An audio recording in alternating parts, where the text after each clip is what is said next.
तारणाऱ्या प्रभू येशू ख्रिस्ताच्या नावात आपल्या सर्वांना सलाम. प्रियांनो, पवित्र शास्त्राच्या अभ्यासातून हे कळून येतं की पवित्र शास्त्र बायबल हे देव केंद्रित आहे. देवाच्या विषयी महान गोष्टींनी ते भरलेलं आहे. त्यामध्ये देवाच्या वेगवेगळ्या गुण स्वभावाचे वर्णन केलेले आहे. देव कसा आहे, कोण आहे, त्याचं प्रकटीकरण, त्याचा उलगडा आपल्याला शास्त्रामध्ये दिलेला आहे. पवित्र शास्त्र बायबल आम्हाला शिकवतं की पवित्र शास्त्राचा देव जिवंत आहे, खरा आहे. त्याचं असीमित आणि सार्वकालिक अस्तित्व आहे. तो वैयक्तिक आहे. तो वैयक्तिक असूनही अनाकलनीय आहे. आणि पवित्र देवाच्या वचनामध्ये योहान शुभवर्तमान अध्याय 17 आणि वचन 3 मध्ये आपल्याला कळवण्यात आलेलं आहे की सार्वकालिक जीवन हेच आहे की तू जो एकच खरा देव, एकच आणि खरा देव, त्या तुला व ज्याला तू पाठवलेस त्या येशू ख्रिस्ताला त्यांनी ओळखावे. प्रियांनो, येशू ख्रिस्तामध्ये देव खरोखर ओळखता आलेला आहे. आम्ही देवाला केवळ जो न दिसणारा आहे, आत्मा आहे, त्याला आम्ही येशू ख्रिस्तामध्ये खरोखर ओळखू शकतो. पवित्र शास्त्राच्या वचनामध्ये देवाने स्वतःचं प्रकटीकरण देण्यासाठी समजणाऱ्या भाषेमध्ये स्वतःला आम्हापुढे उघड केलेला आहे. त्याच्या निर्मितीपुढे त्याने स्वतःला उघड केलेला आहे. आणि जेव्हा देव स्वतःचं प्रकटीकरण शास्त्राच्या वचनामध्ये देत आहे, बायबलमध्ये देत आहे, त्या प्रक्रियेला अँथ्रोपोमॉर्फिझम असं म्हणतात. अँथ्रोपोमॉर्फिझम अँथ्रोपोमॉर्फिझम ही एक अलंकारिक भाषा आहे ज्याद्वारे आम्हाला देव हा सहजरित्या समजू शकतो. अँथ्रोपोमॉर्फिझम म्हणजेच मानवी साधनं किंवा मानवी भाषा किंवा मानवी अवयवांचा वापर करून आम्हाला देवाविषयीचं सत्य सांगण्यात आलेलं आहे. माणसाला समजेल, माणसाला आकलन होईल अशा स्पष्ट शब्दात देवाने स्वतःचं प्रकटीकरण दिलेलं आहे. त्याची इच्छा, त्याची योजना आम्हाला कळविलेली आहे. त्या प्रक्रियेला अँथ्रोपोमॉर्फिझम असं म्हणतात. आणि प्रियांनो, पवित्र शास्त्राच्या अभ्यासामध्ये आपण पाहतो की देवाला बाहू आहेत, देवाची डोळे आहेत, देवाला आवाज आहे, देव हसतो आहे, देव क्रोधिष्ट होत आहे आणि वेगवेगळ्या गोष्टी. ह्या सर्व बाबी ज्या माणसासारखं असल्याचं दाखवत आहेत देवाला, त्याला अँथ्रोपोमॉर्फिझम म्हणतात. प्रियांनो, हे लक्षात घ्या की अँथ्रोपोमॉर्फिझमद्वारे देव जो अनाकलनीय आहे त्याला आम्ही ओळखू शकतो. मानवी भाषेमध्ये आम्ही त्याला समजून घेऊ शकतो, कारण की आम्हाला तीच कळते. आम्हाला मानवी भाषा समजते. देव हे जाणून आहे. प्रियांनो, पण अँथ्रोपोमॉर्फिझमचा चुकीचा अर्थ होऊ नये, कारण की अँथ्रोपोमॉर्फिझममध्ये देव हा मनुष्यासारखा असल्याचा दाखविला जातो, पण देव माणूस नाही, देव मनुष्य नाही, हे आम्ही समजून घ्यावं. ओके. पवित्र शास्त्र गणना अध्याय 23 आणि वचन 19 मध्ये शिकवते की देव मनुष्य नाही. आणि प्रियांनो, जर देव मनुष्य नाही तर तो कधी बदललेला नाही, कधी बदलणार नाही. त्याचा कोणी रखवालदार नाही की त्याने कालांतराने स्वतःचं मन बदलावं, त्याला कोणी हुकूम द्यावा नाही. त्याच्या निर्मितीमध्ये देव वेगळा आहे, तो समयाच्या पूर्वीचा आहे, पलीकडचा आहे, म्हणून निर्मितीमधून तो धडे घेत नाही. त्याला निर्मितीपासून ज्ञान प्राप्त करण्याची गरज नाही. तो सर्वसंपन्न, सर्वज्ञानी, सर्वव्यापी आणि सर्वसमर्थ आहे. प्रियांनो, देव अपरिवर्तनीय आहे किंवा न बदलणारा आहे, हे सत्य विश्वासणाऱ्यांना मोठं सांत्वन आहे. देवाचे अभिवचन त्याच्या लोकांकरिता पूर्ण झाल्या वाचून राहणारच नाही, हे सत्य आम्हाला देव न बदलणारा आहे यामधून कळतं. जर देव बदलत नाही तर देवाने दिलेली अभिवचनं त्याच्या लोकांसाठी ते पूर्ण होतील.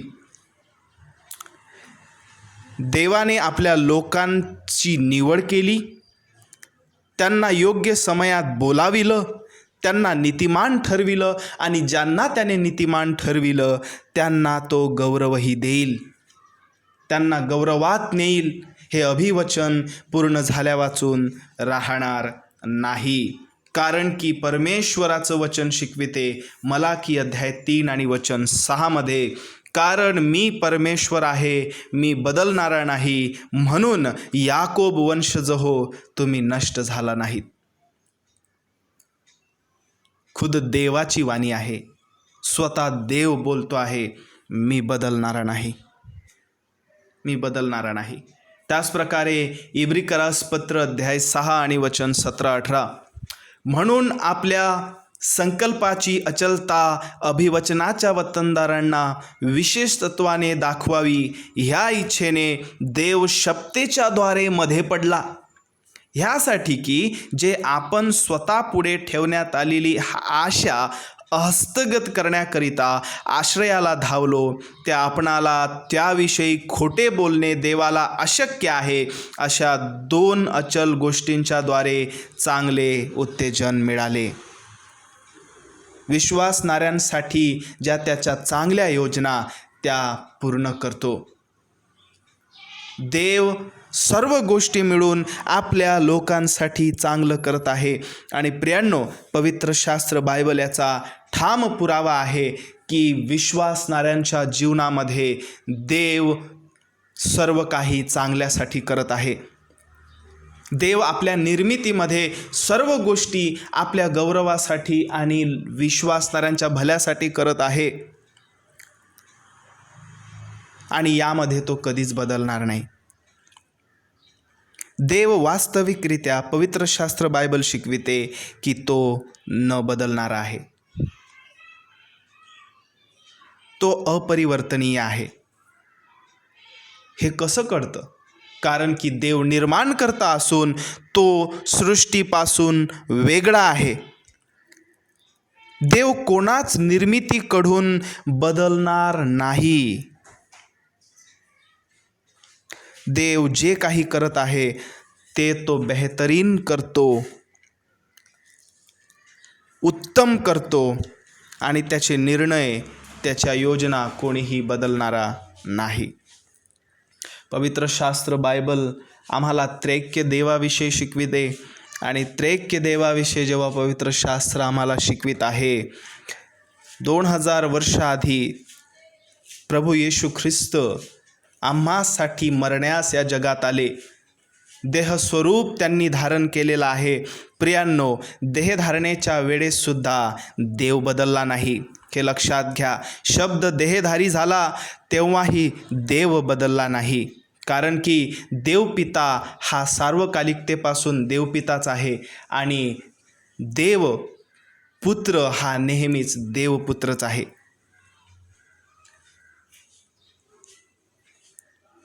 प्रभू येशू ख्रिस्त नेहमीच देवपित्याचा पुत्र आहे.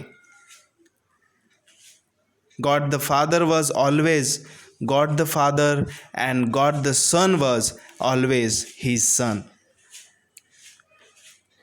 त्याचा स्वभाव, त्याचं ज्ञान, त्याचं सामर्थ्य, त्याचं पावित्र्य, न्याय, चांगुलपण व सत्य हे अपरिवर्तनीय आहे.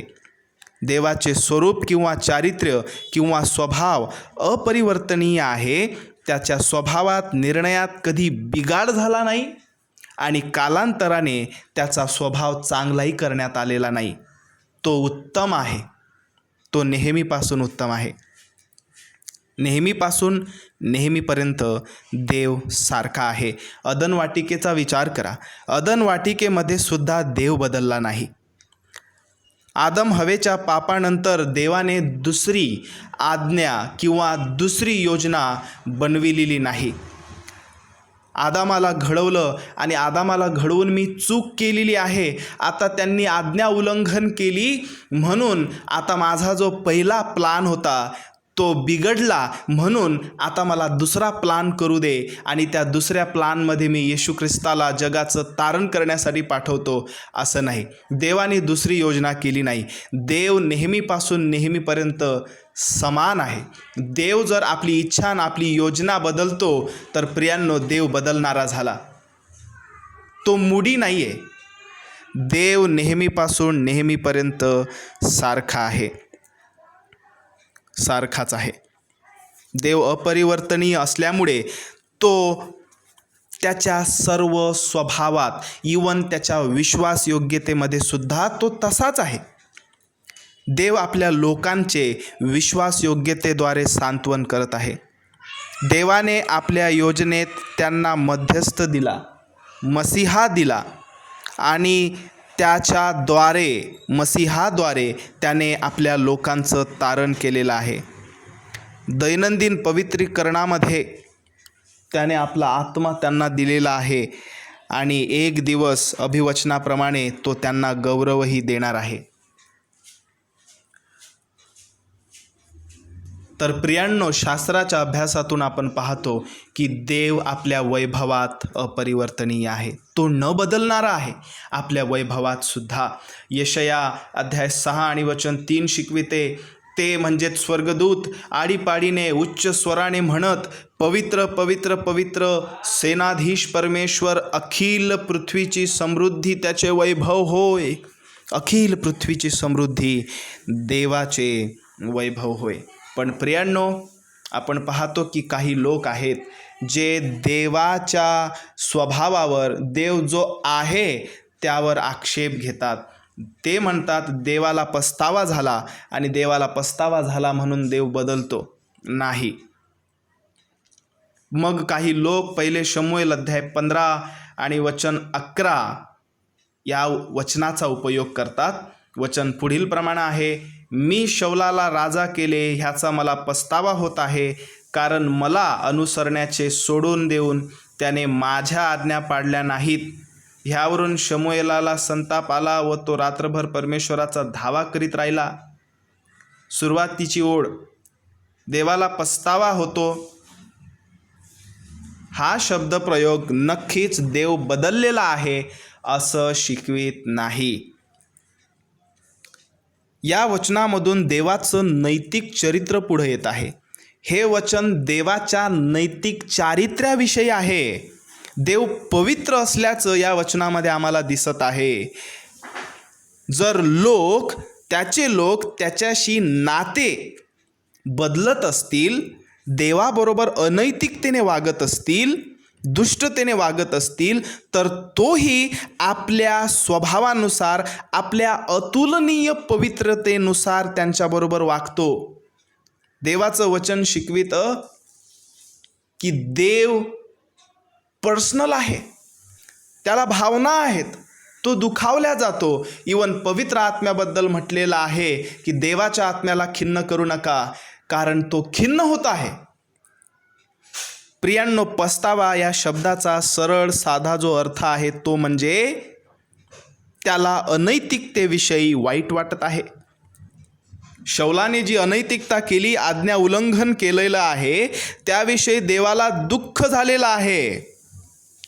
येथून पुन्हा एकदा अँथ्रोपोमॉर्फिझम, पवित्र शास्त्रामध्ये ही अलंकारिक भाषा स्पष्ट होताना दिसते. पवित्र शास्त्र देवाच्या स्वभाव गुणाविषयी प्रियांनो फार गंभीर आहे, फार गंभीर आहे. देव त्याच्या पावित्र्यात, त्याच्या विश्वासयोग्यतेत आणि त्याच्या न्यायीपणात आणि त्याच्या कोणत्याही स्वभावात तो बदलणार नाहीत. पवित्र शास्त्र याविषयी फार गंभीर आहे. देव पवित्र आहे आणि त्याला वाईटाचा वीट आहे, हेच हे वचन शिकवतं. देवाला पस्तावा झाला याचा अर्थ डोकं खाजवत देव बसलेला नाही. अरे शौलानी पाप केलंय, आता मी काय करतो, काहीतरी दुसरा विचार करतो. नाही, तसं नाही. त्याच प्रकारे दुसरा आक्षेप सुद्धा आहे. देव बदलतो कारण देवाला खेद होतो असं काही लोक म्हणतात. आणि उत्पत्ती अध्याय 6 आणि वचन 5 ते 7 या वचनांचा वापर केला जातो. वचन पुढील प्रमाणे आहे. पृथ्वीवर मानवांची दुष्टाई फार आहे. त्यांच्या मनात येणाऱ्या विचारांच्या सर्व कल्पना केवळ एकसारख्याच वाईट असतात, हे परमेश्वराने पाहिले. म्हणून मानव पृथ्वीवर उत्पन्न केल्याचा परमेश्वराला अनुताप झाला. प्रियांनो, अनुताप झाला किंवा पुढील प्रमाणे आणि त्याच्या चित्ताला खेद झाला. हे वचन नक्कीच देव बदलणार आहे. त्याला खेद झाला, फार दुःख झालं, अनुताप झाला. अरे मी काय केलेलं आहे मलाच कळत नाही, असं देव म्हणत नाही आहे किंवा असा विचार इथं नमूद केलेला नाही. त्याच्या चित्ताला खेद झाला. पुन्हा एकदा देवाचं व्यक्तिमत्व बाहेर येत आहे. देव व्यक्ती असल्याचं इथून प्रदर्शित होत आहे. अँथ्रोपॉमॉर्फिझम हे अलंकार जे पवित्र शास्त्रामध्ये वापरलेला आहे. ओके, आमच्या सीमित बुद्धीला, आमच्या सीमित विचाराला त्याचं आकलन व्हावं की देव अनैतिकतेचा वीट करतो, पापांविषयी त्याला द्वेष आहे, म्हणून ही भाषा आम्हासाठी वापरलेली आहे, जेणेकरून आम्हाला समजावं. ओके, देव आपल्या पावित्र्यामध्ये प्रियांनो न बदलणारा आहे, अपरिवर्तनीय आहे. सो या वचनामध्ये जे मेन्शन केलेलं आहे, it's his reaction to the evil. दुष्टाईबद्दल त्याचं रिॲक्शन इथे दाखवलेलं आहे. पवित्र देवाचं वचन शिकविते, एखादे राष्ट्र अथवा राज्य समूळ उपटून नष्ट करीन असे मी एकदा बोललो, तरी पण ज्या राष्ट्राविरुद्ध हे मी बोललो ते जर आपली दृष्टता सोडतील तर त्यावर जे अरिष्ट आणण्याचा माझा विचार होता त्याविषयी मला अनुताप होईल. एखाद्या राष्ट्राची अथवा राज्याची लागवड करून ते मी स्थापित करीन असे मी एकदा बोललो, तरी पण माझ्या दृष्टीने जे वाईट ते करून त्याने माझे वचन पाळले नाही, तर त्याचे मी हित करीन म्हणून बोललो, त्याविषयी मला अनुताप होईल. हे स्पष्ट आहे. देव आपल्या नीतीने वागत असल्याचं आम्ही या संदर्भामधून पाहतो. पाप आणि दुष्टाईमुळे त्याला मोठा खेद होतो. He takes no pleasure in wickedness. तो दुष्टाईला पाहून कधीच आनंदित होणारा देव नाही. ओके, मनुष्यांच्या पापाकडे तो स्वीकृतीने पाहत नाही. तुझे डोळे इतके पवित्र आहेत की दुष्टता तुझ्याने पाहवत नाही, अनाचाराकडे दृष्टी लावत नाही, असा पवित्र देव आहे. आपल्या स्वभावानुसार तो वागणारा आहे. प्रियांनो, हे लक्षात घ्या की देव निर्मितीमध्ये नेहमीच नीतीने वागतो आहे. त्याने आम्हाला गोंधळात पाडलेलं नाही आणि त्याने आम्हाला समस्येत पाडलेलं नाही. देव अपरिवर्तनीय आहे. त्याचं सामर्थ्य, त्याचं ज्ञान, त्याचं पावित्र्य, त्याचा न्याय, चांगुलपण आणि सत्य, त्याच्या प्रत्येक स्वभावात देव अपरिवर्तनीय आहे.